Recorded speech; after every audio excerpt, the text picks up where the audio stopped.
All right, thank you for joining me for our next class. I believe this is our third lecture to do by video. Unfortunately, we're probably going to have to do the rest of our lectures this way. But that's okay, we'll make it work. So today we are starting on World War I. And like I said last time, I'm going to have to resist the temptation to make this like a 15-part lecture. Because there's so many rabbit trails I'm going to try to resist going down. I don't know how many classes exactly we're going to spend on this yet, but today I'm at least going to introduce the war, and we're going to look a little bit at the conditions of the war in Europe before we look elsewhere in the globe, what's happening in the war. So, World War I. Obviously, World War II had not happened yet in 1914. So it was not known as World War I, it was known as the Great War, from 1914 to 1918. And yes, they're doing construction in the basement, so you will probably hear some power tools in the background, as you probably hear right now, but that's okay, that's all right. I'm not going to worry about that. Anyways, 1914 to 1918. We left off with Teddy Roosevelt and American imperialism, scramble for Africa, Industrial Revolution before that. So all of that is in very recent memory going into World War I. So I want you to keep in mind a lot of that context as we talk about World War I. So the Great War is what they called it at the time. They had other nicknames for it too, but the Great War is what it's primarily known as. So 4 underlying causes of the Great War. So I've tried to set up these 4 causes through the last several classes about imperialism, the scramble for Africa, and colonial competition. I've spent several weeks trying to set all of that up to understand the longue durée, or the long explanation for World War I. But these 4, militarism, alliance system, imperialism, nationalism. Those are the 4 main causes. We have this, what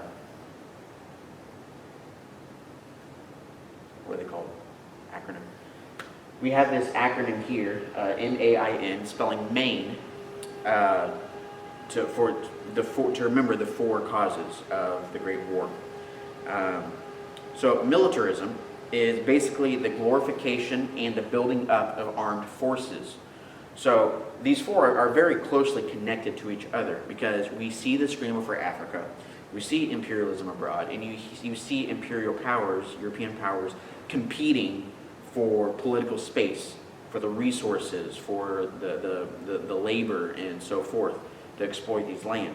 And much of that was through the use of armed forces. So you have the glorification and the building up of armed forces of European powers. They're relatively equal in power. And you have France, you have Germany, you have England, you have the Austrians, you have all of these empires, the Dutch, you have all of these empires who are looking at each other in this colonial competition game, and they see themselves in this context thinking, why can't we be the dominant hegemon of Europe? We have so much going for us, these other countries do too, but we're all relatively equal. And so they built up their from the Industrial Revolution of the 1860s to the 1910s, in the context of the Industrial Revolution, was an arms race, basically, building up the military, building up weapons and stockpiles of weapons. And it was the building up and the glorification of the military. Powerful military was a symbol of greatness and respect, and to instill fear in other countries. And large standing armies with the ability to mobilize very quickly were valued, to be able to send them to any part of Africa or any other, far-flung territory. So there was great pride in the militaries of these countries. We're quickly modernizing and building up their ranks. Alliances. What we have in Europe happening at the time is a very complicated web of alliances. I have some graphics that I'll show you here in a couple minutes. But you have different European countries forming alliances with other European countries in order to try to create a balance of power between 2 groups of alliances. So you have an association of countries, an agreement of defense or common policies is what an alliance is. And these alliances were, every country will participate in these alliances thinking this alliance gives me a strategic advantage against this other system of alliance. So they were formed for the purpose of trying to keep the peace, or a peace that was advantageous to each country as they would negotiate it themselves. Which is incredibly ironic because it was this exact system of alliance designed to try to keep the peace that actually led into the war. And again, we're going to get into that here in a couple minutes. But you have two sides that emerges, two sides of two alliances. You have the Triple Alliance. You have Germany, Austria, Hungary, and Italy on one side. On the other side, you have France, Russia, and Great Britain. Later on, 1917, you see the United States enter in. But at the beginning of the war, for the first 3 years of the war, these are the only countries that are involved. So the United States eventually comes in with the Triple Entente. And so here's a map here, just for you to visualize it. You have the blue countries, France, Great Britain, Russia, on one alliance system. And you have Germany, Austria, Hungary, and Italy in another alliance system. The brown are basically neutral countries. Some of them were more sympathetic to one cause or the other, such as Bulgaria. They were not really super involved in the war. They were a neutral country, but they were sympathetic to the Triple Alliance. So you see these two sides emerging in this alliance system, and I'll try to walk you through how that picks up into breaks out into war. Then you have imperialism, which is the third underlying cause of the Great War. When powerful countries try to dominate other countries, presumably weaker countries. So each of these countries, remember in the context, during this time, theories of evolution, Darwinian evolution, were very popular in people's minds. And each country would see themselves as, we are superior. We can dominate this game of industrialization and colonial expansion. And so they wanted to dominate, imperialism, to form empires. And European nations were competing for colonies in Africa. Countries often disputed over land, which intensified rivalries. So we talked about the scramble for Africa, European powers competing. Most of this competition is happening abroad in other lands outside of Europe. What you see is these rivalries that are building up abroad are being brought back home to Europe. So you have these rivalries that are intensifying over controlling far-flung lands. And as territories to be colonized become scarcer, rivalries heated up and countries began to increase their military to protect their interests. So that's part of what causes these conflicts to come back home to Europe that started in Africa and other places. So new imperialism entering the turn of the century into the 1900s. You see Africa has been carved up between the imperial powers. You see South Asia has been divided up between European powers. You see the West is not really colonized anymore. You see a couple colonies here around Venezuela. But remember we talked about the Monroe Doctrine and Manifest Destiny and how the United States adopted a policy where the West is closed to any further European colonization. So you see primarily over in the Eastern Hemisphere where new territories to colonize are becoming more and more scarce, entering into the turn of the century, to the 20th century. And then the fourth underlying cause is nationalism. Nationalism is deep devotion to and extreme pride in one's nation. Obviously it leads to more intense competition. And by the turn of the century, you had these six main powers, which divided into two major alliance systems: Great Britain, France, Russia, Germany, Austria, Hungary, and Italy. And so these are the great powers that are competing for control of the globe to become the global hegemon. You have competition for markets and materials. The Industrial Revolution has fueled this whole thing of trying to, you have factories in Europe that are creating goods. They need new people to sell their goods to. They need new materials, raw materials to exploit, to make those new goods, to bring them back to the metropole or the center of the empire. And during this time, the two most industrialized countries happen to be Great Britain and Germany. Great Britain is where the Industrial Revolution began. And Germany, of course, was very recently unified in 1872 Franco-Prussian War.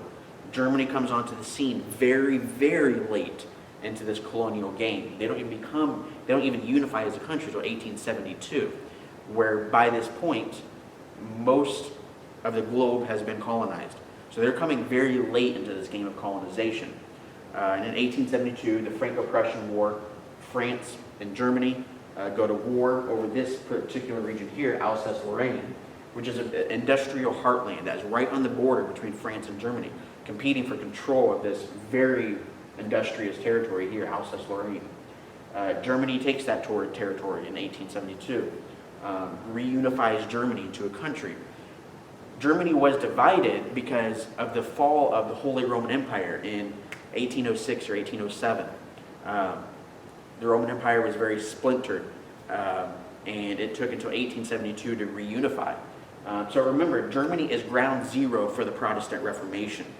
And so, largely because of the dynamic of the Reformation, the Holy Roman Catholic Church, competing in the 30 Years' War, religious wars, Germany was very fractured. So it wasn't until 1872 that the country was finally reunified in one single nation, very late into this colonial game. And so Germany is going into the turn of the 20th century realizing we're late into this colonialized game because we've been just trying to put our country back together. And they see we have lots of ground to make up. We lost ground in the Reformation, 30 Years' War, all of that happening in the 16th century. And they realize we're way behind the game. One of the ways to catch up is military conquest. And so that becomes some of the catalyst for World War I and World War II. So you have very bad blood between the French and the Germans going into the 20th century because of the Franco-Prussian War of the 1870s. But remember, these are the four main causes. I want you to remember these. If anyone ever asks you, if they ever do, what the cause of World War I is, I want you to remember this acronym. MAIN, Militarism, Alliance System, Imperialism, Nationalism. The reason why I emphasize I want you to remember that is because the reason most people give for the cause in the beginning of World War I is not the longue durée, looking way back in history to understand what dynamics were being created coming into the 20th century, but they only give a very immediate cause, what triggered the war itself, which I'm going to explain that to you. But militarism, alliance system, imperialism, nationalism, all of these trends coming from the 18th, 19th century into the 20th century. So Otto von Bismarck, you've heard me mention his name a few times, and I've given you this quote before, a very well-known quote from Bismarck. One day, the great European war will come out of some damned foolish thing in the Balkans, 1888. And so Bismarck, he was the chancellor of Germany that helped reunify Germany in 1872. In international relations, there's a whole field of Bismarckian diplomacy. He was a phenomenal diplomat. And what Bismarck tried to do with these European countries is to negotiate certain strategic alliances so that Germany would always have the advantage. And as long as Bismarck was always in control, Germany always was able to have the alliances to create a balance of power against other Western European powers. But then he ends up being sacked by Kaiser Wilhelm. And so by the time we get to World War I, this guy is gone. But he was really the architect going into the era of World War I, even though he's no longer there. But he predicted one day there's going to be a European war, and it's going to start because of some stupid thing that happens in the Balkans. Well, guess what? That is exactly what happens. So the four main causes we talked about, the last one was nationalism. And this is the one that also triggers the spark that sets off the war. But let me set this up a little bit. So we have the Austrian-Hungarian Empire in the Balkans. So you see here, you have the Ottoman Empire, today is Turkey. You have Greece here, you have Italy down here, this is the Mediterranean Sea. And you have the Austrian-Hungarian Empire here. And I want you to remember, this entire course, I've come back to the definition of an empire. Empire, this is straight from your textbook, from chapter 1. An empire is the successful assertion of sovereignty over large expanses of territory in which ethnically, culturally, and religiously diverse people live. Emphasis on diverse. You have different nationalities, you have different religions, you have different cultures that are all under one empire. That's what the Austro-Hungarian Empire is. And so you have the Austro-Hungarian Empire who is, claiming as a part of their empire what's known as Serbia in the Balkans. And so you have Serbs, you have ethnic Serbs that are under the Austro-Hungarian Empire and are rejecting the legitimacy. This is another definition that we've come back to the entire class. Legitimacy is the ability to justify his or her claim, the exercise of political power that is considered correct and appropriate.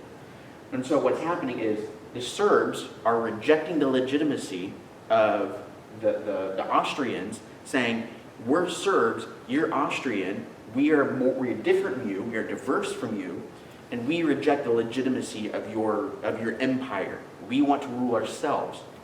And so that's nationalism. That's what that is. Pride in nationalism and ethnicity and so forth. So you have Serbs rejecting the legitimacy of the Hungarian Empire, rejecting the legitimacy of the empire, because they have their own sense of nationalism. So what emerges from that is what's called pan-Slavism. In other words, Slavs all over globally are, they have a common identity. The belief that all Slavic people shared a common nationality and should be united. So another Slavic country just so happens to be Russia. They are a Slavic people. Russia is considered the mother country of all Slavic people and stood ready to support any smaller Slavic nations. So if you go back in the first test, we talked about the difference between a nation and a state. So a nation would be like American Indians, Native American Indians would be a nation. They have an ethnic and cultural history. And a state is a form of government. So what it's talking about is, when it says nation, it's talking about just Serbian people, Slavic people, who their homeland is Russia. And that's who the Serbians are, rejecting the legitimacy of the Austrians. I know that was a little bit deep. Hopefully you followed with that. I'm just going to leave it at that. So what happens, you have this guy right here, Gavrilo Princip. He's only 19 years old. He's a Serbian. And you have Archduke Franz Ferdinand. He is the Archduke. He is the heir to the throne of the Austro-Hungary Empire. He's in a parade in Sarajevo, Bosnia, which is part of the Hungarian Empire. He's going through a parade through this city where there's a large Serbian population who reject the legitimacy of the Archduke Ferdinand and his royal family. And so I'm going to take a little bit and tell you a little bit about the story, just because it's really fascinating. But he was going in this parade, in this car, his open-top car, with him and his wife going through a parade. And Gavrilo Princip belongs to a terrorist organization called the Black Hand, who is a Serbian nationalist terrorist group. And they have plans that they're going to assassinate the Archduke on this parade through the city of Sarajevo. And so they have different assassins planted along the parade route. And whichever one gets a chance is going to take their shot, and they're going to kill the Archduke. They're going to assassinate him. And so the Archduke in his open-top car with his wife are going through the city of Sarajevo. And one person from the crowd throws a bomb, or a grenade, what we would call it. They throw a grenade, it bounces off the hood of the car, and bounces behind the car and blows up the car behind him. And the Archduke realizes, I just survived an assassination attempt. The car behind me blew up, and people were hurt and injured. So the driver, he speeds out of there, to save the Archduke, to take him to safety. And the Archduke says, I want to go to the hospital, and I want to, check on these people that were hurt and make sure they're okay. And the driver, he decides to do that. On his way to the hospital, he takes a wrong turn down an alley. The car stalls, it breaks down. The driver tries to restart the car, backs out of the aisle, and there's a deli right there, right on the corner, where Gavrilo Princip was, he missed his opportunity to assassinate the Archduke, and he's sitting in this deli and kind of moping, and just picture him moping in there. We missed our opportunity to assassinate this Archduke. And he walks out of this deli, and the Archduke's car is sitting right in front of him. The vehicle is stalled. He pulls out his gun and he shoots him right there. And, disappointed, they missed their opportunity. Walks out of his deli, and he's right there, right in front of them, and he shoots him, kills him. And the Archduke is assassinated. So you will hear, if you ever do any other study on World War I, you will hear this story as the cause of World War I. But what I want you to recognize is, yes, this is the spark, but it's not the cause. It's the immediate cause. But imperialism, nationalism, militarism, in order for the world to come to a place where one person in one pull of a trigger can bring about events that erupts into a world war where tens of millions are dead, there has to have been conditions created in order for one single event to have such an enormous effect. And so, in other words, you have a powder keg that is ready to explode, it's primed, it's ready to go, but you need the spark. And that's what this is, assassination is it's the spark that sets everything aflame. And so, one of the interesting things for me to think about is, when I think of different individuals through history who, because of their action or their life, had an extremely fundamental change in history, like everything that happens afterwards was contingent on this one person's life or action. Gavrilo Princip would be probably at the very top of the list of people who one action, just simply walking out of a deli and pulling a trigger, and the events that sets off, if this doesn't happen, maybe something else would have triggered World War I. But this is something historians have to wrestle with, is if Gavrilo Princip did not pull the trigger, the situation was still primed. It was still a powder keg. Something would have set the spark. But we only have one version of history that there was one single spark. And so Gavrilo Princip still gets, the responsibility or the tag for, being the spark for World War I. So, not to say that it was inevitable, that World War I was inevitable, but there was a lot of forces at play. There was a lot of momentum that had built up that was, at some point, you could almost say was irreversible. Because you have so much of these developments of colonial expansion and so forth, that this just so happens to be the spark that sets it off. So he is a Serbian nationalist, rejecting the legitimacy of the Austrian Empire, because he is a nationalist. The Black Klan was a nationalist terrorist organization. And so an ally of the Austria-Hungary Empire was Germany. Germany was Austria's largest ally. So you have Kaiser Wilhelm. Kaiser Wilhelm II. He is the leader, he is the chancellor of Germany. Chancellor is kind of like the president, except he has even more authority than the president. And the father, the Archduke, who was assassinated, his father was Franz Joseph. And the fact that his oldest son, that the heir to his throne, would be assassinated, it stunned him. This is a bold move to assassinate the crown prince of the empire. And Kaiser Wilhelm was also stunned that this bold act of terrorism to assassinate the Archduke. So Kaiser Wilhelm gives Franz Joseph a blank check and a promise of support no matter the cost.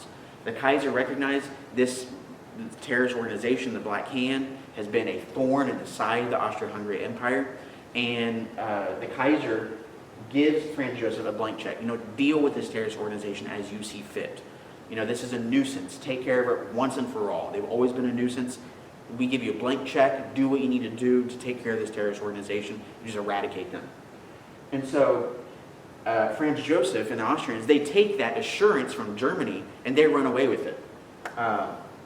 Austria-Hungary decides, sorry for the typo, Austria-Hungary wants to just crush Serbia and show them we are the empire. And saw this as the perfect opportunity, the perfect excuse to do this. So on July 23rd, 1914, Austria-Hungary gives Serbia a very harsh ultimatum that they knew the Serbians would reject. That it was just a humiliating ultimatum. Now basically, incorporate yourselves, assimilate to the empire, or we're going to go to war with you. And gave them 48 hours to reply. By July 28th, Austria-Hungary declares war on Serbia. And so Austria-Hungary and Serbia are now at war. The Serbian nationalists, this terrorist group that is rejecting the Austrians. And so you have the first declaration of war between Austria and the Serbians, which the Austrians claim as part of their empire, with Germany assuring the Austrians, we've got your back, do what you need to do, we have your back. And so July 28th, Austria declares war on Serbia, and Serbia, as a Slavic people, has an alliance with the mother country, Russia, over here, who are also Slavic people, and basically is saying to the Serbs, we have your back. Germany has Austria's back. Russia has the Serbs' back. We're going to back you up. We're not going to let the Austrians bully you around. And so Russia says to the Serbs, we've got your back. So Russia begins to mobilize to defend Serbia. And Germany, I'm going to spend a little bit of time unwrapping how this happens here in a couple slides. But Germany declares war on Russia. Germany gives Austria a blank check and declares war on Russia because Russia is backing the Serbs, Germany is backing Austria.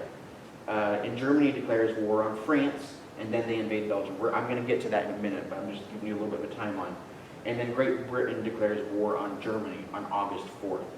So from July 28th to August 4th, you have the first declaration of war, and now you have, 4 declarations of war over the course of a month.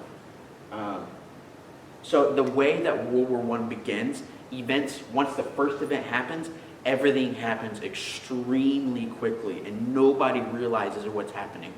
And by the time all these events are getting up and going, there's too much momentum. Nobody can stop what's going on. They don't even realize where it's heading. So this is the best graphic I've ever seen that explains this. So you have each of these men represent a different country. You have Serbia, the Black Hand that assassinated the Archduke. It's cut off a little bit here, but it says, if you touch me, I'll, and then Austria is responding, if you make a move, I'll, Russia, if you hit that little fellow, I will. You have Germany, if you strike my friend, I'll. If you hit my friend, this is France, and then you have Great Britain, you better not. So in other words, Austria is threatening Serbia, Russia sees that and says, well, if you hit that little fellow, then I'm going to do this. And so it's a domino effect. All of these countries are pulled in because of this complicated, web of alliances that one declaration of war triggers all of these other declarations of war. It was a powder keg. They were just looking for an excuse to go to war. And so because of just this one event in the Balkans, that Otto von Bismarck said, some stupid thing is going to happen in the Balkans, and it's going to precipitate a great European war. That is exactly, it was all prophetic, basically, what he predicted would happen. And so you have two sides that emerge. Great Britain, France, Russia, Serbia, Belgium, Japan, and Italy on one side. You have Germany, Austria-Hungary, Bulgaria, the Ottoman Empire, who comes in a little bit later in the war, on the other side.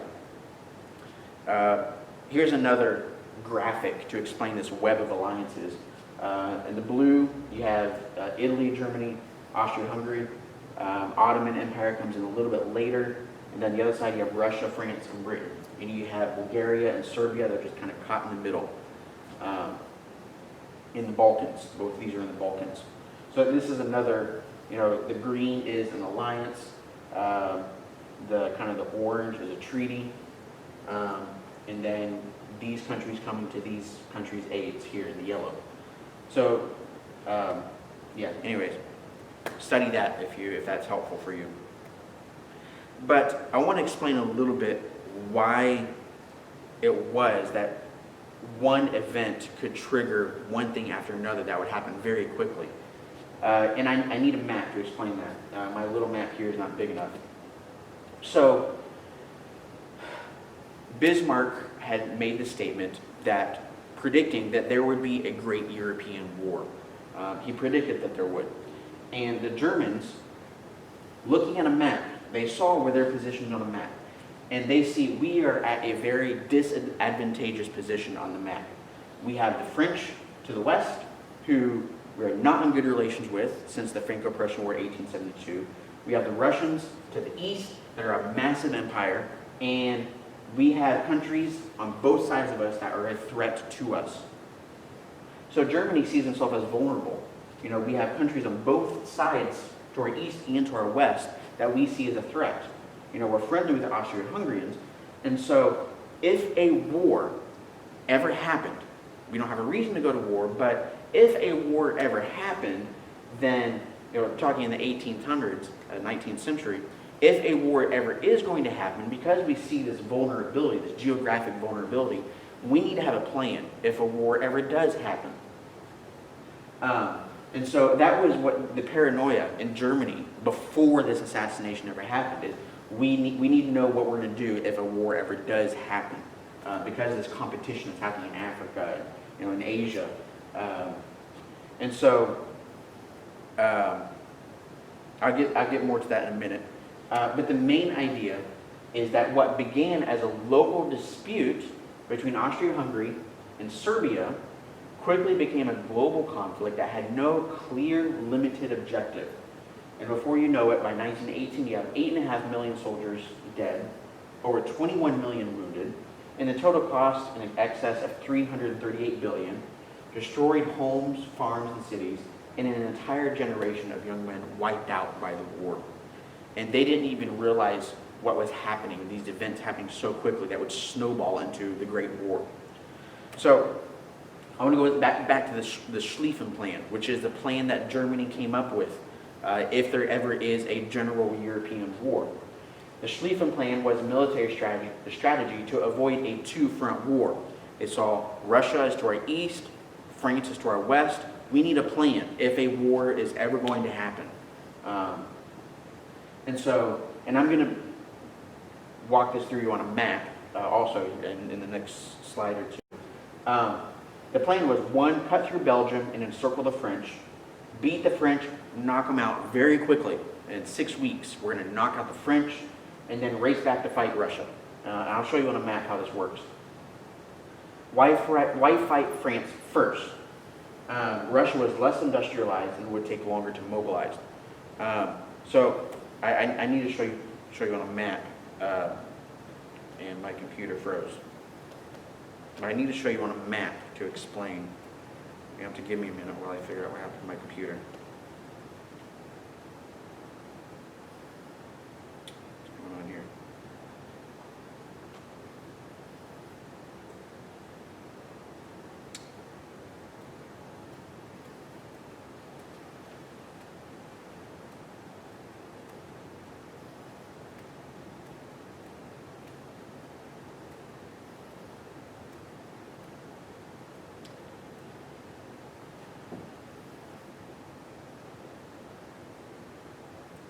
Switch the slides very slowly.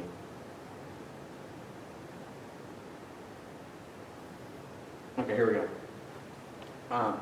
So I should probably explain it better with this map. So you have Germany. I already mentioned that Germany is right here in the middle. You see France to the west, Russia to the east. So what the plan was,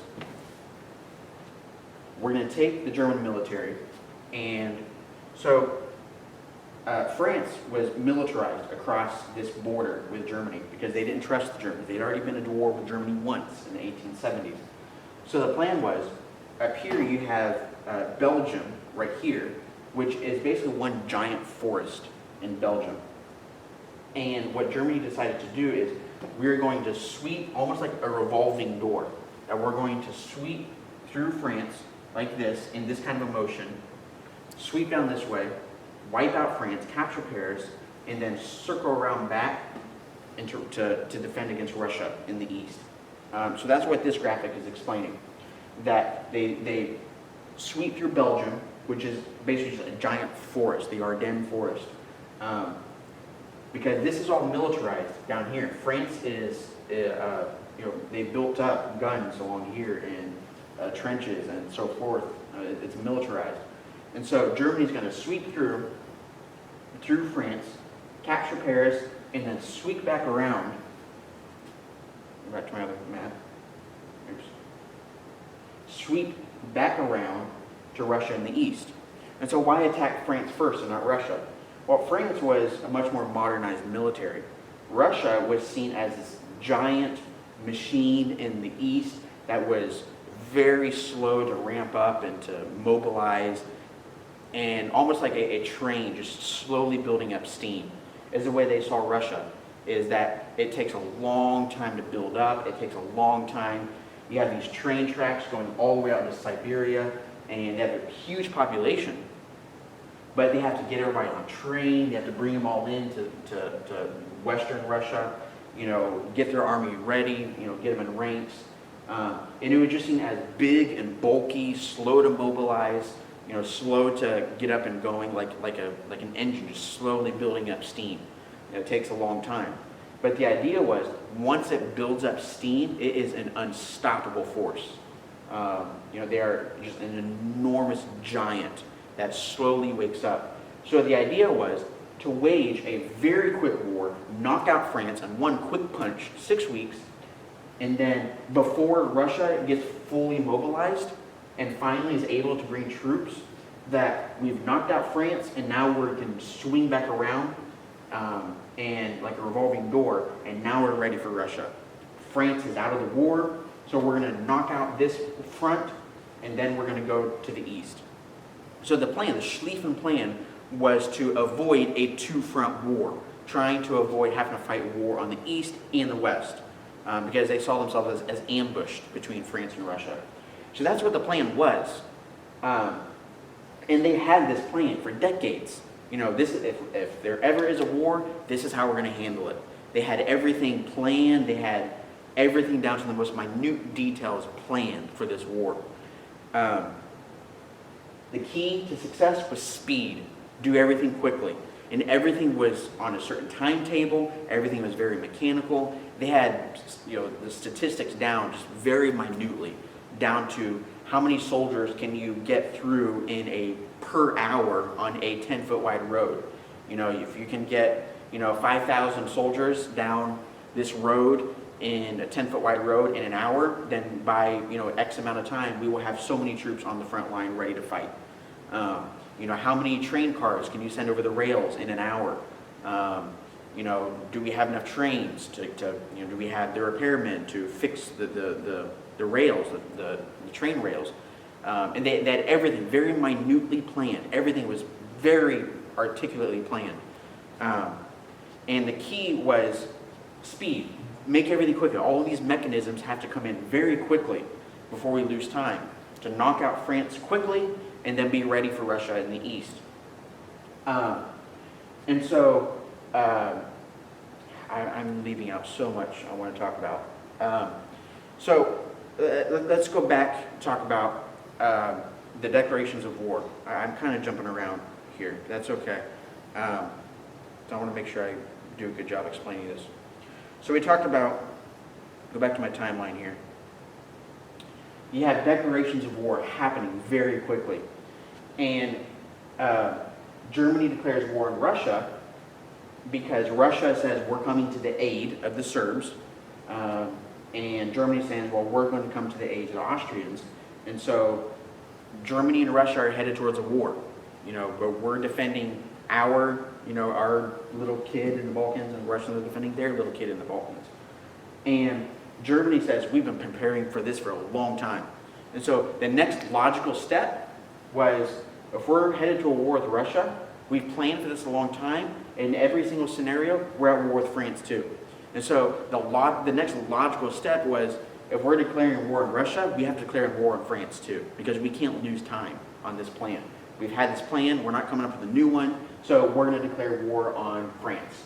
And we're going to start invading Belgium because we've been preparing for this for a long time. We know how this is going to work. And so it was almost just the next logical step. You know, France has nothing to do with what's going on down here in the Balkans, but there's very bad blood between France and Germany because of the Franco-Prussian War.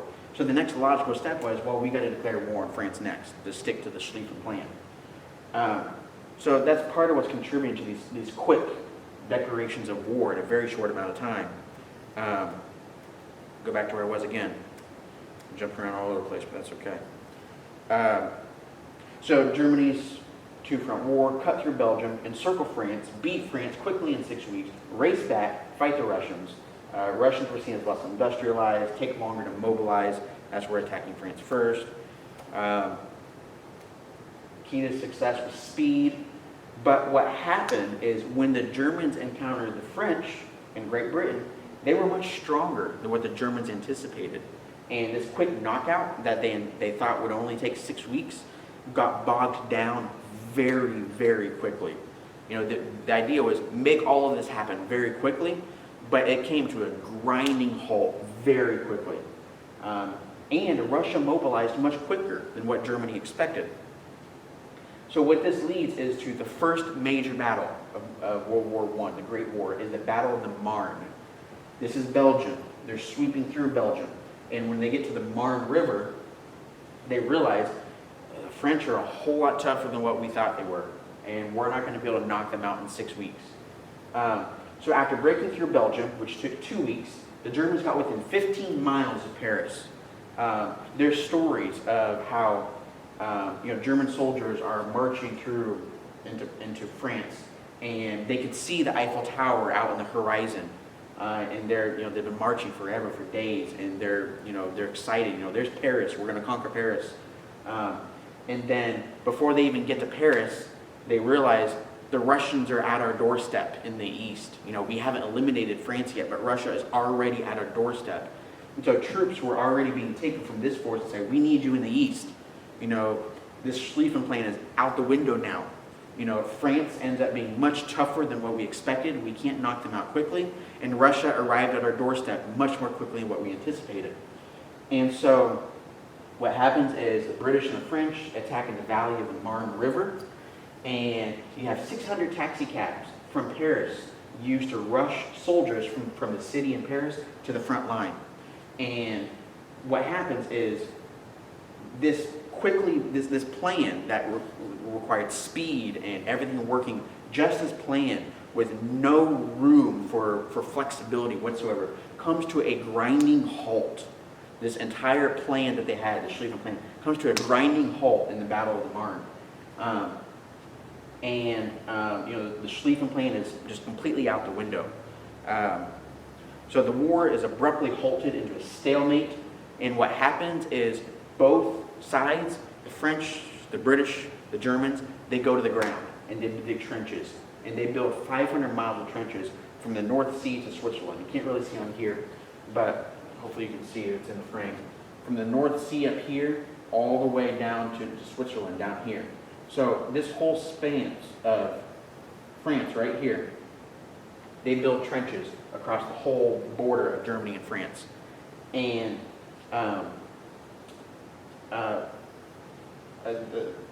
so just happened. Yeah. So the war abruptly halts into a stalemate. Both sides dug trenches, and it's almost like they're in this for the long haul now.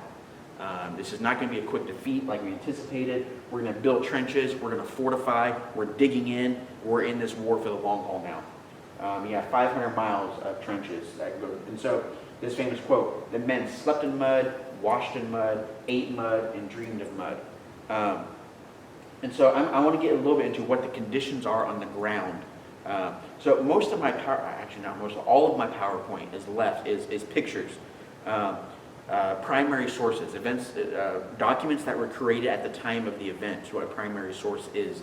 And I want to show you these pictures because I want you to somewhat appreciate the experience that these men had to go through to understand why the war looked the way it does. But I want you to remember the context of World War I is the Industrial Revolution. We've talked about working conditions in the factories in the Industrial Revolution, and how dangerous and filthy they were, how unsanitary they were. And all in the name of efficiency. We have these factories that were trying to do production very quickly. And this industrialization reaches warfare also, and transforms the nature of warfare. And so warfare itself becomes industrialized. And that's what's happening. Almost like these factories, warfare is industrialized in the same way. And I'm going to show you a lot of pictures that hopefully demonstrate that. So I mentioned the trenches. The Germans, when they come up against the French, they realize this isn't going to be a quick knockout in 6 weeks like we thought. So we're going to build trenches, we're going to fortify. So that's what they did. This is an aerial picture from the sky of these trenches. You have French and British lines here, and you have German trenches over here. And what you'll notice right offhand is the German trenches are much more elaborate. They have several layers. They have the front line, they have the second line, they have the third line. They have several different layers. The British and French really only had about 2 layers here of trenches. So you have the front line of trenches, and then you have trenches going further back, and you have a second line of trenches, more trenches going back, and a third line of trenches, and you'll see they're very zigzag, and I'll explain the zigzag later. This territory in the middle is called no man's land, and I'll show you some pictures of no man's land. But this is a picture of inside one of the trenches, one of the cleaner pictures, actually, of pictures of the trenches. But this land between no man's land looked something like this, almost like the surface of the moon. And what you'll notice immediately, no trees, you just see little stumps coming out of the ground, tons and tons of mud and artillery holes, craters filled with water. So if you remember this quote I had just a second ago. The men slept in mud, washed in mud, ate in mud, and dreamed of mud. Mud was a very, pretty huge part of their life in the trenches. And if you know anything about this part of the world, they get a lot of rain. They get a whole lot of rain. So you have these trenches that you're digging into the ground. You have artillery that is making these massive craters in the ground, and they fill with water. And it just more mud, and just mud everywhere, all over the place. And you see here, just pools of water in what used to be a forest that is just bare. It looks like almost otherworldly, like the surface of the moon. And this is what no man's land looked like. Here's another picture of the trenches, where the trenches are just filled with water and mud, where they can't even be in the trenches anymore.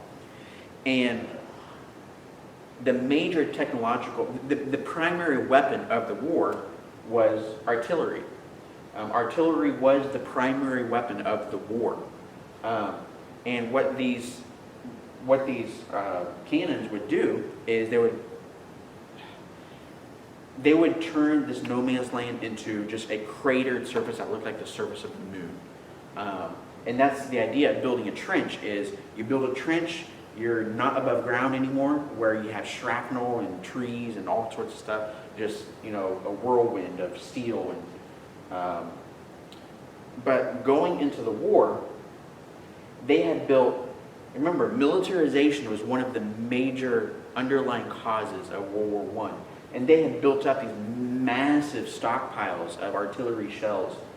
And what I want you to think of, because I mentioned that artillery was really the primary weapon of the war. So just to give you an example, you guys know the field across the street from the church. It's probably, I don't know how many acres that is, say it's 5-6 acres. So imagine you have a battlefield that's about that size as the field across from the church, 5 or 6 acres, something like that. And you pack in that small tract of land, 500,000, 800,000 soldiers living in these trenches, very dense. And you have these massive stockpiles of artillery shells that they've been building. These countries have been, stockpiling for decades now. They've been ready to use it. They've been preparing for war like this.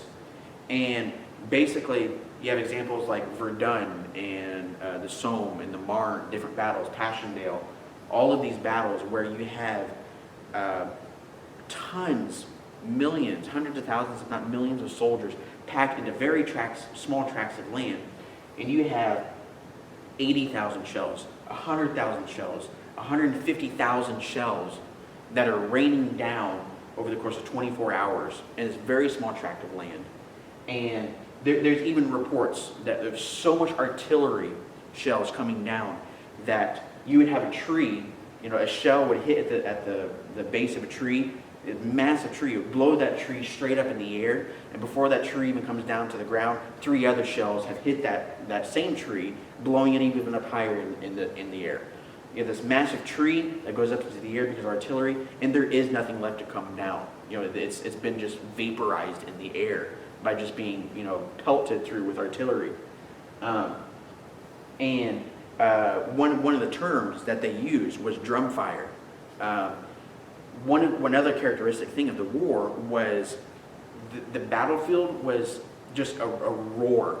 Like they were just the noise was like a roar because there's so many artillery shells, and they would describe it as audibly, if you could listen, you cannot pick out any single shell that's going off, any single explosion. There's so many explosions happening that it's just this massive roar that is non-ending because there's so many artillery shells being fired every second, every minute. And so artillery was the primary weapon of. It was efficient. It's industrialized warfare is what it is. So you have different types of.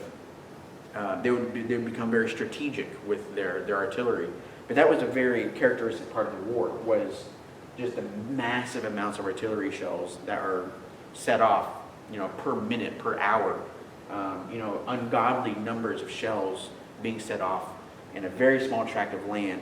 And as I said, they had built up these massive warehouses full of shells for decades, because of colonial competition and militarism, all those underlying causes that I talked about leading into World War I. They've been preparing for this. They've been building up their militaries. They're ready for this. And now they have a reason to do it. So I'm going to show a few graphic images, only 2 or 3, I don't remember how many, but to show you basically some of the effects that this had on the soldiers. And so if you're not ready for that, you skip ahead a couple minutes, but I'm going to show you a couple pictures here. But here's one soldier. This is just one picture. I could show you hundreds, if not thousands, of pictures of soldiers from artillery shrapnel or the mustard gas, which we'll talk about in a minute, where they were very deformed. This was a very normal, very common sight at the time to see people with these incredible deformities from being hit with shrapnel or just all kinds of things flying around, steel, wood, from the artillery. And of course, medical science was not tremendously advanced at the time yet. And so what they would do is you would have all these deformed faces where they would make a mold of their face. You see all these deformed faces up here, and they would create a mold, like a mask, that you could put over your face. So you would have these people that were deformed from the war, and they would be terrifying looking. They would terrify people when they would walk in the streets. So they would make these masks, and they would put them on their face, and they would be held on by glasses, and they would do like makeup to make it look like they couldn't even tell they had a mask. But one of the things that emerged from the war, at the time, they didn't understand PTSD, post-traumatic stress disorder. They called it shell shock, and they did not understand what shell shock was. This was a new term, shell shock. They'd never experienced warfare of this kind. So you would have men who would just go crazy. And I want to show you like a 1-minute clip here in a second also that shows you a shell shock victim. But I'll go and pull it up while I'm talking. Basically what happens is you have these soldiers who are, hold on, I gotta find it, give me a second.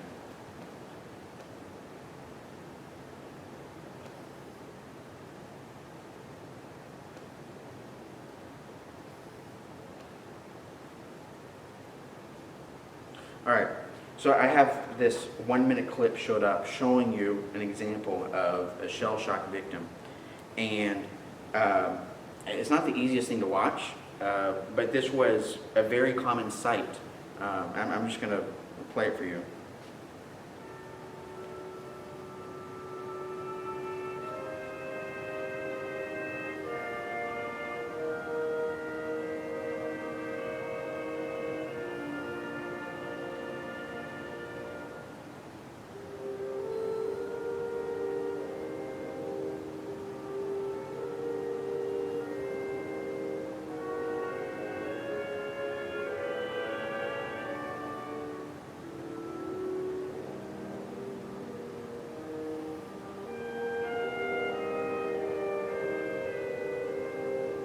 So this is a video after treatment, where he's finally able to walk normally again. But you have, if you go on YouTube and look up shell shock victims, you can see all sorts of videos like this where the soldiers basically have, that's going to make me go to the beginning again. Come on.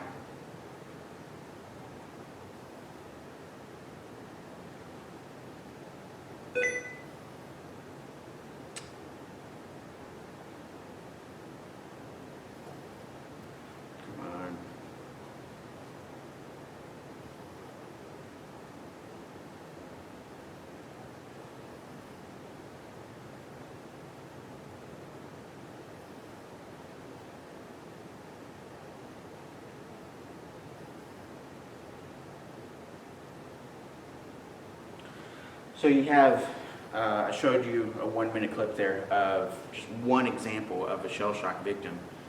If you go to YouTube and look at shell shock victims, you can find lots of videos like that, where the PTSD is so intense that it takes over the human body in a way that they can't even move normally. They also called it war neurosis, is what they would call it. And doctors at the time didn't even understand what shell shock was. They believed it was just a mental disorder, because they would examine the human body, and you have tremors or these different tics that people would get. They couldn't move normally, and they would examine them and see there's nothing physically wrong with their body. There's no physical explanation for why their body is behaving this way, unable to even move normally. And so they decided it's a mental disorder. A lot of generals came to see shell shock as a form of cowardice. You can't handle the horror of war, you must be a coward then, and because you suffer from shell shock. So it's really a heartbreaking period of time where, if someone were exhibiting these systems of just going crazy because, all of the killing they were seeing around them and the conditions of the war would drive them to the point of insanity. And generals would see this as, this is weakness. This person isn't created for war, and they would even execute people, for being cowards, for trying to flee the battlefield or whatever. There's also I would love to take the time to read you some stories about this. I'm not going to take the time though.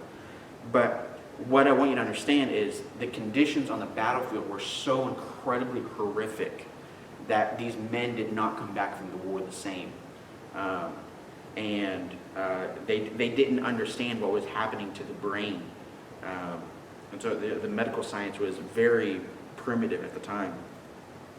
Another example that was very common was trench foot. They're living in the mud and they're around artillery and they would get gangrene, and trench foot was a very common thing where legs would have to be amputated because of disease and so forth. Another major factor of the war was gas, mustard gas. They would, from the trenches on one side of no man's land, they would release these canisters of gas.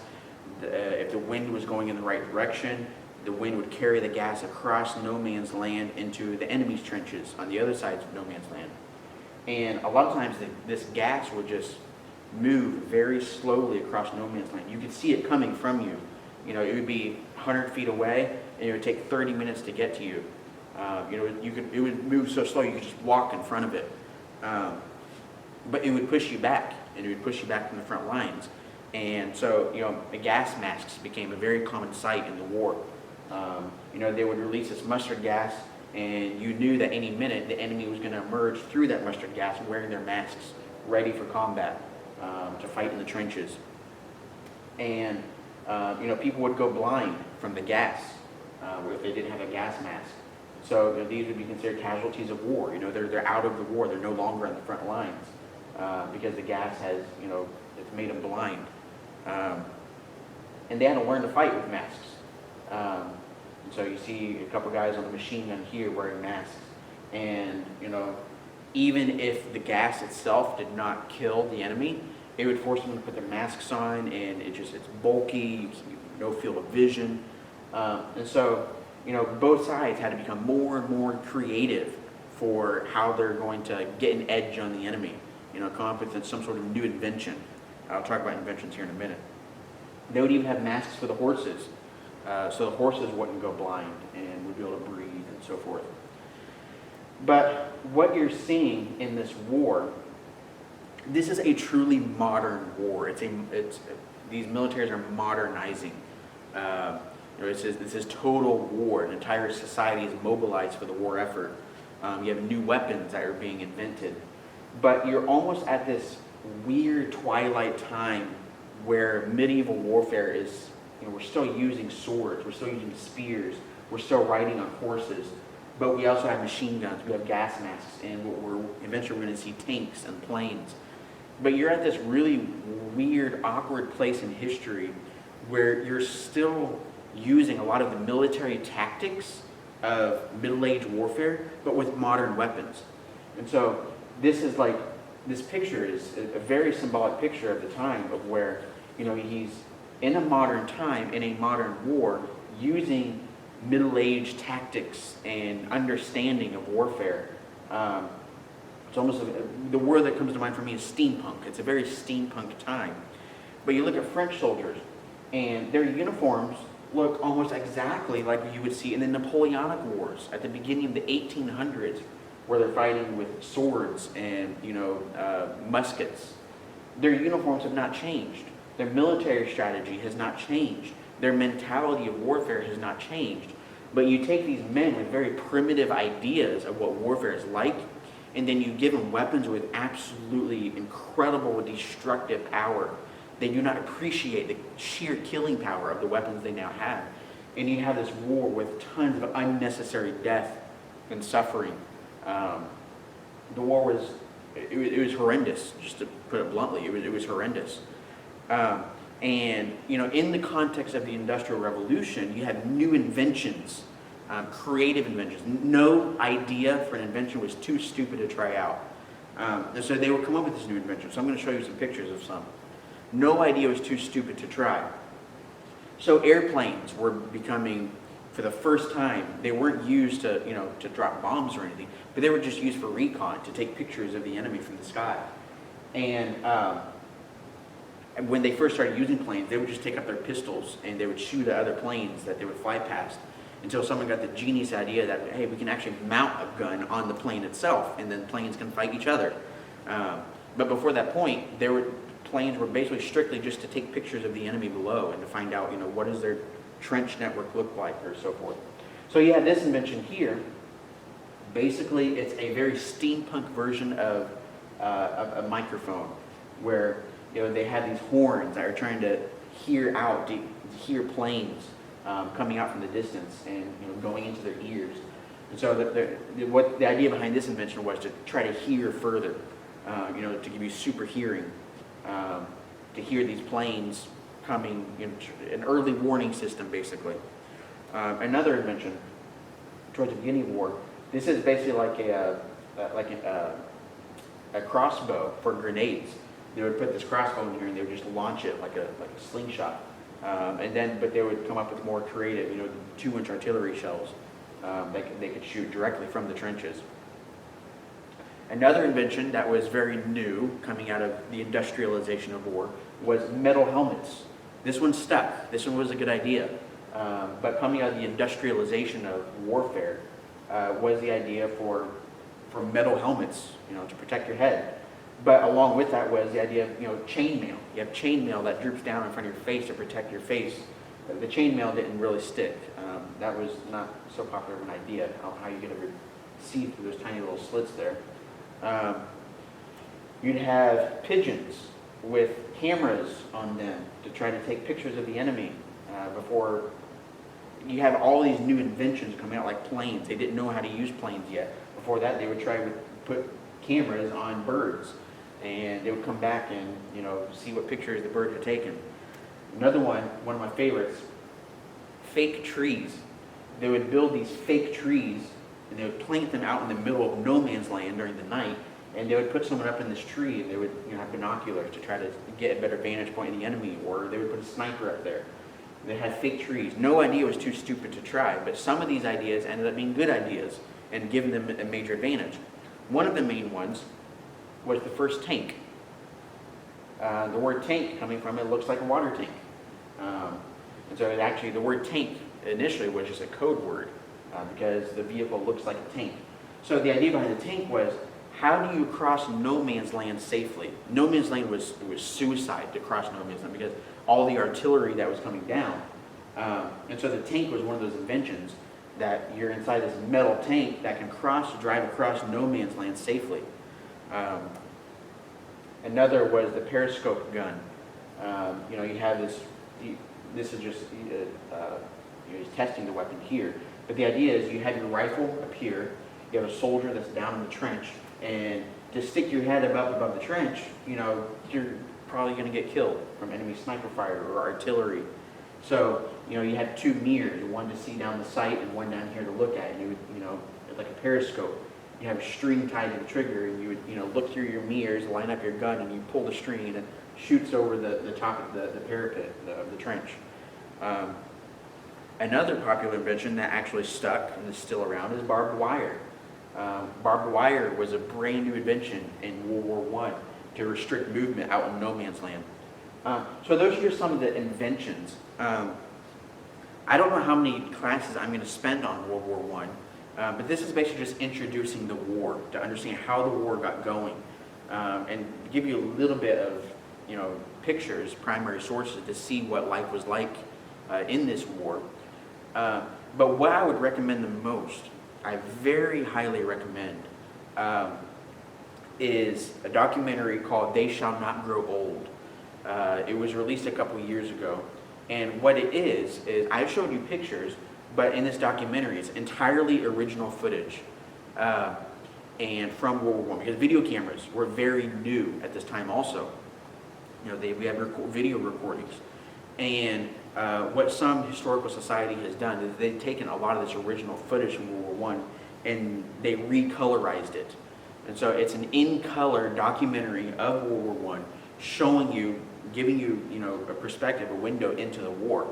But when They Shall Not Grow Old is a documentary that gives you a little bit more of an insight into the conditions of the war. Another movie I very highly recommend is 1917. That's the name of the movie, 1917. And it gives you a little bit of insight into the conditions of the war. These are very valuable for understanding what World War I was like. I don't know how many classes we're going to spend on World War I. This is basically all I have for today. What we're going to talk about other aspects of World War I. I'm not sure exactly what we're going to do next, but we'll talk about U-boat warfare, where the United States enters into the war. We'll talk about the Russian Revolution. We'll talk about what's happening in the Middle East with the Ottoman Empire. So I don't know how many parts this is going to end up being. There's a lot of rabbit trails that I'm tempted to go down that I'm having to restrain myself from. Hopefully this is helpful for just introducing the war and helping you get a little bit of context for the war. So thank you for joining us in this video, and look forward to our next video.